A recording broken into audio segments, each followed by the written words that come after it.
শতদ্রু দত্তর রিষড়ার বাড়িতে তদন্তে বিধাননগর পুলিশ। আজ সকালে বিধাননগর দক্ষিণ থানার পুলিশের একটি দল রিষড়া বাঙ্গুর পার্কে শতদ্রুর বাড়িতে আসে। মহিলা পুলিশ কর্মী সহ 5 জন আধিকারিক রিষড়া থানার পুলিশের সহযোগিতায় শতদ্রুর বাড়িতে ঢোকে। তিনতলা বাড়িতে সুইমিং পুল, ফুটবল মাঠ আছে। গত 13ই ডিসেম্বর যুব ভারতীতে মেসি শোয়ে তাণ্ডব ভাঙচুরের পর শতদ্রুকে গ্রেপ্তার করে বিধাননগর পুলিশ।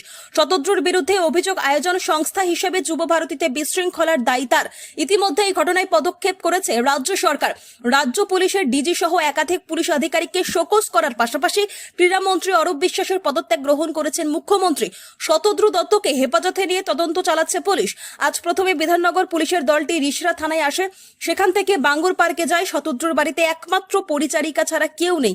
তার সঙ্গে কথা বলার পাশাপাশি বিলাসবহুল বাড়ির ঘরে ঘরে তল্লাশি চালায় তদন্তকারীরা। তবে কোনো কিছু সিজ করেনি বলে সূত্রের খবর। বাড়ি থেকে বেরোনোর সময় পুলিশ আধিকারিক বলেন, তদন্তের বিষয় আছে, তাই এখন কিছু বলা যাচ্ছে না। মেসির শোয়ে কালো টাকা ব্যবহার হয়ে থাকতে পারে সন্দেহ।